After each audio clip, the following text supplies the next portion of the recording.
Welcome to Meet St. Tammany podcast. Today we got my great friend David Holloway, real estate agent and local philanthropist, because now you're involved in at least 2 philanthropies on the North Shore. Right? That's correct. Yeah. Yeah. 2 or 3, but yeah. That's good. That's good. I mean, sure. if you want to do business with local people, you can do business with people who are making our community better. Yeah. And that's what you're doing. Amen. Buddy. Absolutely. Yeah, you got to give back, man. Yeah. I mean, that's number one. For sure. You got to give back. And that's what makes business fun, whenever you can help the community get better. So today we're talking about the Safe Harbor event ultimately, Right. And what Safe Harbor stands for and Correct. what it does for our community. And Yeah. Safe Harbor is a national organization, but there's a local chapter. Right. And the Safe Harbor St. Tammany services, Washington Parish, St. Tammany Parish, and they have several events throughout the year. But for people who don't know what Safe Harbor does, Lauren was a part of Safe Harbor, or still is. David, now you are being a part of Safe Harbor. Yeah. I want y'all to talk about, we'll start with David, about what Safe Harbor's purpose is and what part of the community that we're serving or that it is serving. Yeah. So I think that, the big thing is that it's kind of like the taboo thing you don't hear a lot about unless it's a homicide on the news is domestic violence.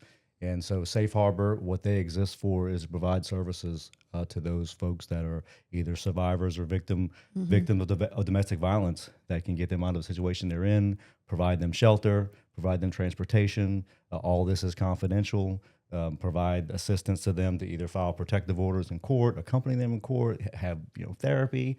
A lot of these victims have children, so those are being impacted by these things. So Safe Harbor exists to provide those services to those victims and survivors and their kids. Yeah. So if you happen to know somebody who's in that community, or you, how does Safe Harbor work? Like is there a location where people can go to get help from Safe Harbor? Like the Hope House, right? There's a house that people go to if they're having an issue, right? There's another local great organization, but for Safe Harbor, where do you go if you want to get this help? So they have a hotline that if you look at their website, safeharbornorthshore.org, you call their crisis line first, right?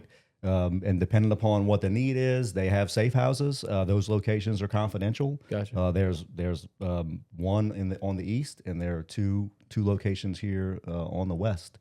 And certainly, depending upon the circumstances and situation of the victim or survivor, they can get you out of that situation, get you in a confidential location so your abuser can't find you, right? Because so much of this, these folks are in these abusive situations, and then they get out and or they go to a family member's home or someone else's place, and their abuser can find them, and that usually escalates and makes it worse. So back to your question, Safe Harbor has the resources to put those people in a secure location. But first, it starts with contact. Their office is in Slidell or on the east side of the parish.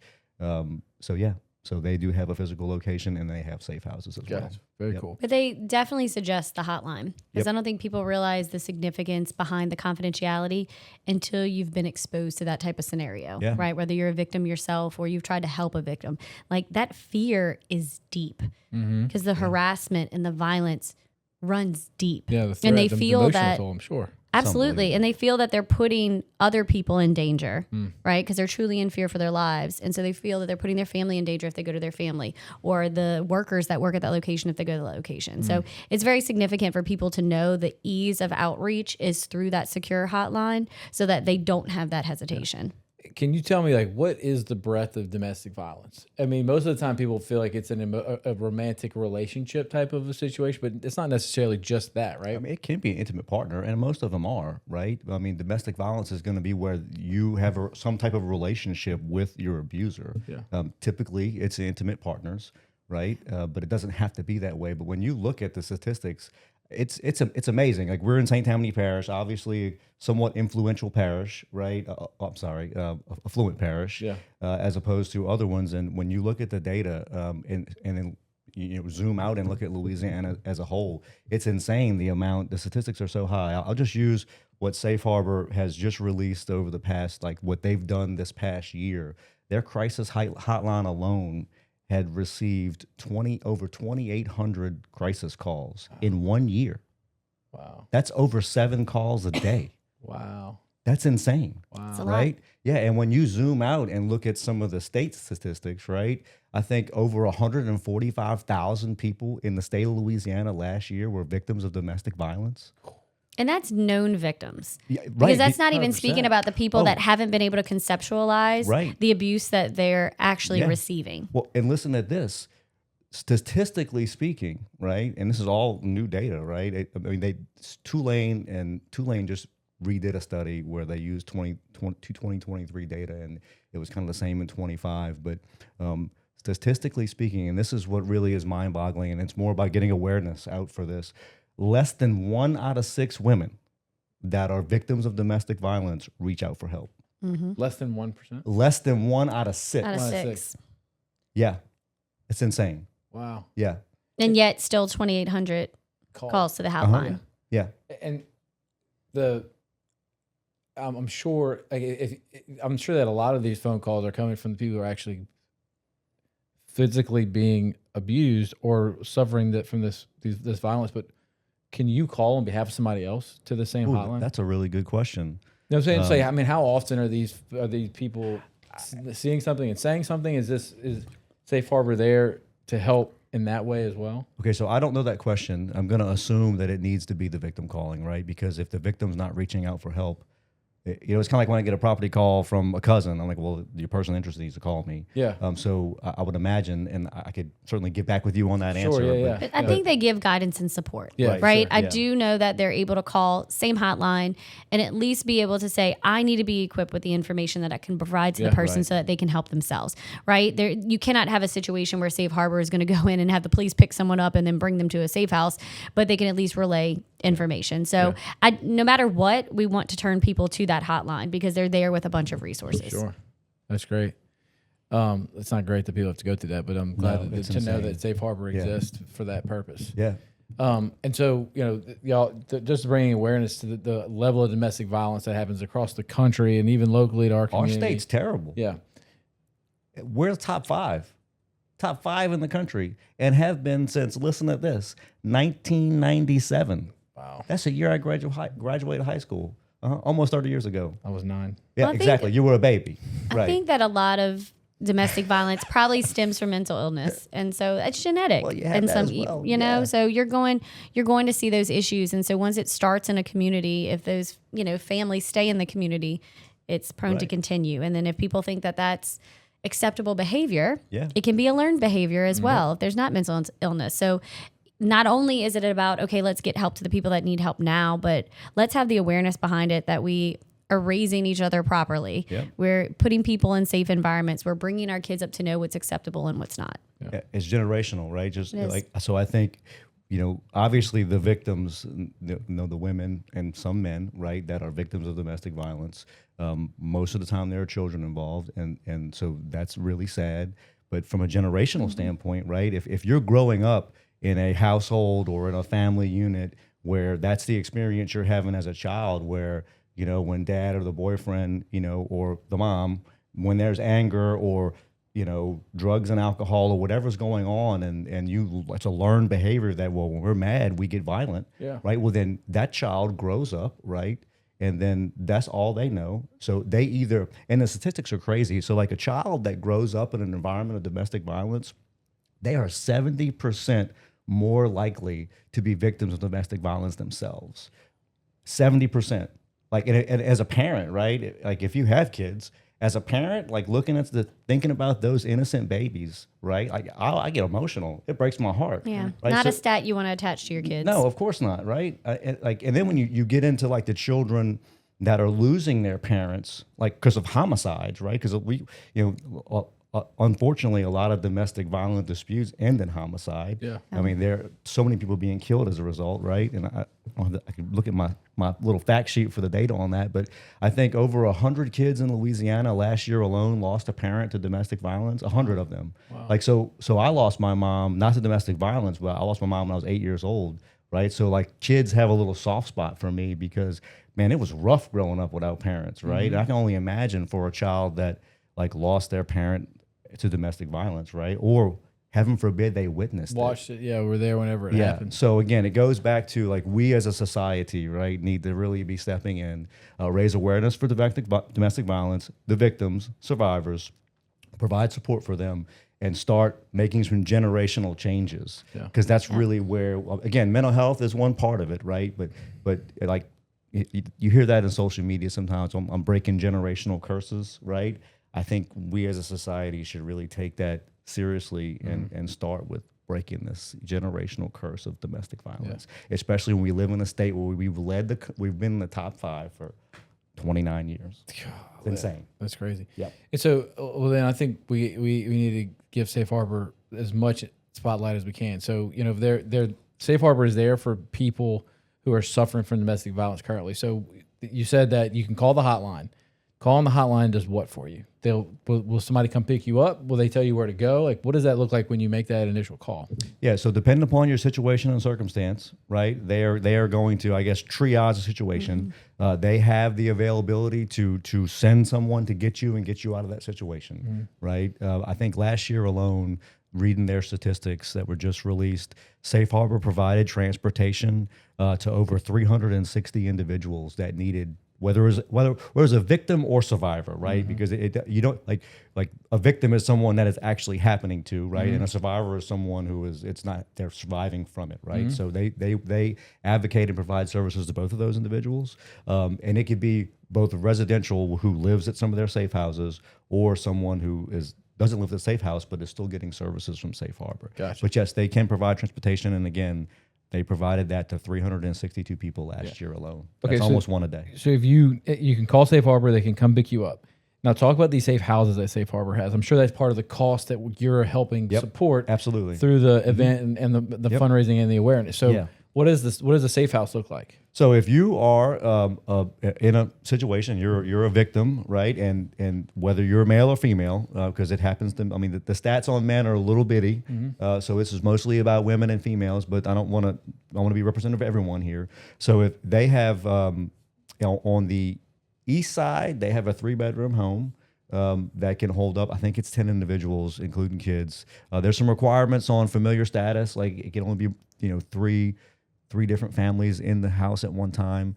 It's a confidential location, so they can get you out of your situation, right? Confidentially put you somewhere where your abuser can't find you, because that's the greatest risk, right? And the way the funding works, so they do receive some government funding, and the government says that, hey, you have to be able to provide housing for these individuals for up to 6 weeks. Oh, okay. I think the average person that stays with Safe Harbor in their safe house is running about 45 days, because they can transition out on their own. Yeah. But we have to provide at least 6 weeks of housing for them. And then on the west side of the parish, we have two 2-bedroom apartments. And it's a similar setup as far as how many people. It's about 10 people and their kids. Yeah. And again, the familiar status thing plays a role. But yeah, so, and again, and also what Safe Harbor has done, looking over their data over the past year, if they're at capacity in their houses, like they can provide transportation and get you somewhere else. Gotcha. To get to, like, you know what I mean? Because heaven forbid you're in a situation where like your abuser could kill you. Let's just be real, right? Yeah. And you contact Safe Harbor and they're full. And they turn you away. Yeah. Like, we can't do that. Yeah. Like, that's so we have provided, transportation or, accommodations outside of what we currently have. Yeah. Yeah. We try and turn no one away that's in a abusive situation. Gotcha. So the hotline transports you, the safe house you can stay at for a significant amount of time to things to get ironed out. Now, what about post abuse, right? Yeah. Like, I'm sure there's some sort of services for people that have gone through these experiences that are just trying to rehabilitate themselves and get back into normal society after they might be safe at that point and dealing with that type of mental trauma, right? So they provide counseling services. Social worker on staff. There's some group type of I don't want to call it therapy, but group situations available, group help. It's not just for the adults. It also involves the kids. So the idea is to be part of the rehabilitation process and give these folks the tools and skills and the help to succeed, to cope. Yeah. Many survivors of domestic violence go back. Yeah. Right? Because they think about it. Most of them have been like held back from working. They have no skills. They have no job history. That's how abusers work, right? Yeah. They make it to where you need the abuser. And so part of what Safe Harbor really tries to do is like give these women and men the tools, the skills, the coping mechanisms to be able to get out on their own and break from that, right? It's really sad that these abusers are so manipulative, like they're masters at it, right? Where they basically set it up where the person can't leave and needs them, right?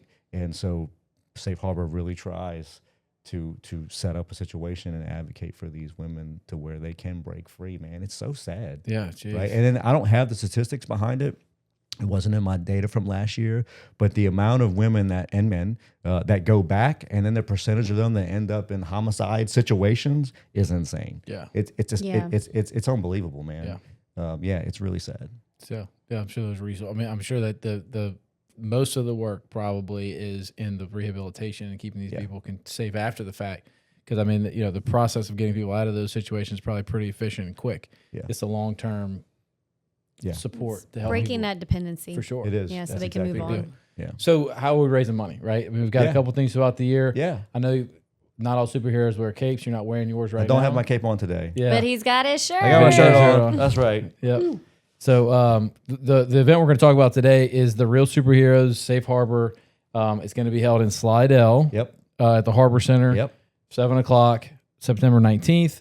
Let's talk about the event. What happens at the event? Yeah, so it's a good time. So it is. It's their gala for the superheroes. Obviously, the superheroes that are working with Safe Harbor are already slated and out doing their good in the community. I'm one of them. I'm honored to be part of it.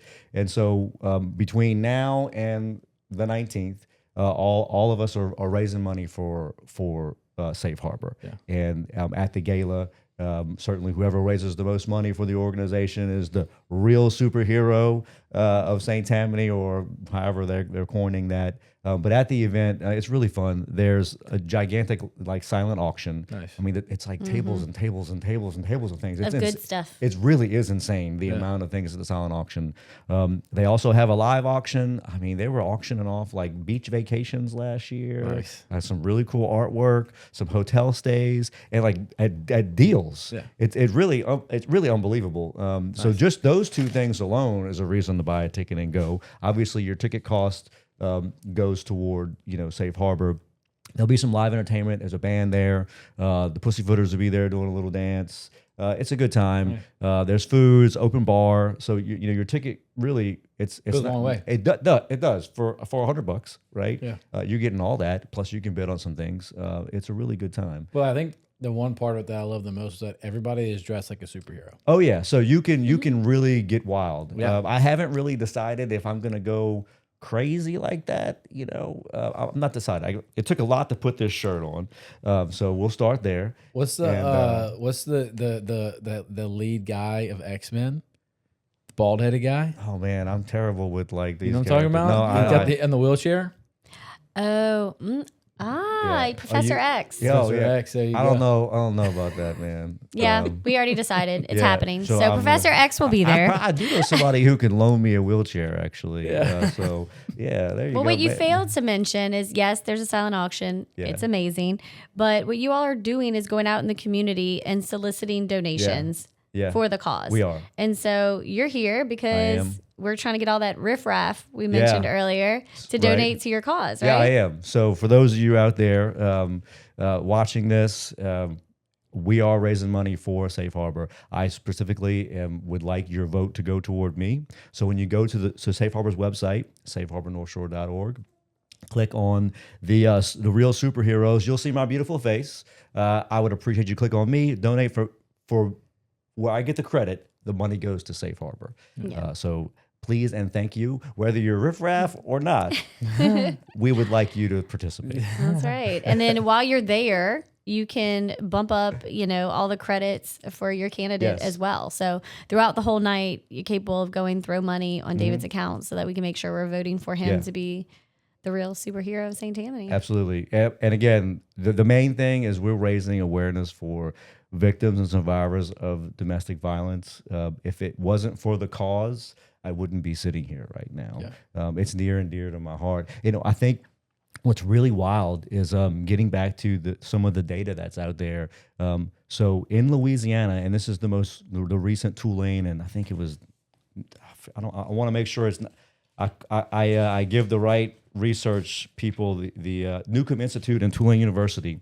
They did the research for Louisiana that I mentioned, and of course, because we're fifth highest in the country, right? Our data is higher than the national data. So I'm just going to cover Louisiana data. 51% of all people in Louisiana at some point in their lifetime are going to be exposed, right, or be victims of domestic violence.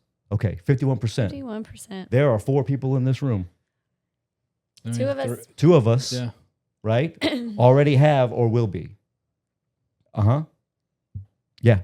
I'm one. If that doesn't like give you chills, right? You know, there you go. You got something wrong with you. So again, back to like, yes, this is a great event, and I love that I'm gonna dress up like a superhero, but at the end of the day, like my passion for this is for those victims and survivors, right? Because I don't think people recognize how bad it is, right? That how prevalent it is that it's going on in our backyard. Think about like just neighborhoods. Think about like a classroom full of children. Knowing that statistical data, that's just one point, right? Yeah. I could get into some other things. So when you start drilling down into how prevalent domestic violence is in our society, and you start thinking about groups of people, a classroom full of children, an office setting, a neighborhood, it's going on all around us all the time. Yeah. You know, it's just people behave themselves in public. Every now and then you'll see a couple, or you'll see something going down where you're like, whoa, if that person's acting like that in public, I feel really sorry for those kids and that woman, right? Behind closed doors, it's got to be bad. Yeah. But the reality is it's bad behind all the closed doors. Yeah. Based on the statistical data. 51%. 51%. I have more Louisiana statistics if you guys would like to hear them, right? Like it's really insane. The 51% hurt my feelings a lot. But when you, again, look at us being the 5th highest in the country. Here we go. So I already mentioned 145,000 adults in Louisiana last year, less than 1 in 6 report. The 51% of all adults that I mentioned is men and women together. But when you look at the difference between men and women, it's even higher percentage for women. It's 55%. So again, that's more than 1 out of every 2. Yeah. Right. Yeah. Yeah. Well, between that and again, you know, the groups that support our children, I mean, I hope that at some point in the future we can get those numbers down. Yeah, we should. Yeah. We should. And again, as a society, where I think we get a fail, in my opinion, is that when you look at the data, and I don't know what happened. I mean, again, this would be interesting, you know, research type of thing, or the folks that, you know, more live in these numbers than I do, maybe have an answer to this. But domestic violence numbers were falling until about 2015, and since then they've been on the rise, right, nationally. But look at Louisiana. We've been on the top for 29 years, right? And then and when you get into more demographic data, like African American women or you know, other nationalities, the numbers skyrocket. It's way worse. So again, it's more of I'm here for awareness. And then let's face it, if you're looking at this and you're a victim and you're in a current situation of domestic violence, I implore you to reach out to Safe Harbor. Call their hotline. That's why they're here. That's why I'm here, is to help get those people and those children out of those situations that, you know, and the amount of them that end up in homicides is it's sad. And for me, it was the and children. Because there's so many resources. You know, if somebody has to go to the hospital because of domestic violence and they've been harmed, then they get help at the hospital. But it's just that victim that gets the help, right? Or if somebody's arrested and you're going to testify and people need protection. When you call Safe Harbor, your kids are with you. Yep. They're protecting, they're going with you. Yep. Right. And I think that's a huge part of this. Again, the hesitation of some of these victims coming forward is not being able to say, I can keep my children safe. Yeah. And so the fact that Safe Harbor does that and there's space and an environment that they can be comfortable in, that they can go to as these safe houses, it was like, okay, this is a good cause to support. Yeah. 100%. Well, 2 things. Get a ticket to the event. Yeah. It's a good time. But secondly, if you're going to find a cause you want to support and you want to pour into our community to make it a safer and better place for our kids and our families to grow up, if you're going to try to find a place to donate your money, call David, go to Safe Harbor, and raise and donate your money and your time. Absolutely, to helping this cause because it's a good one. If I'm available, I'm gonna be there. So meet me on the dance floor. Woo! Because we will be there. I'll be dancing. Yeah. And look, if you're a business and you can buy a table for the event, when you go to the sponsorship link, you can be a sponsor at certain levels. Each level gives you more tickets to the event.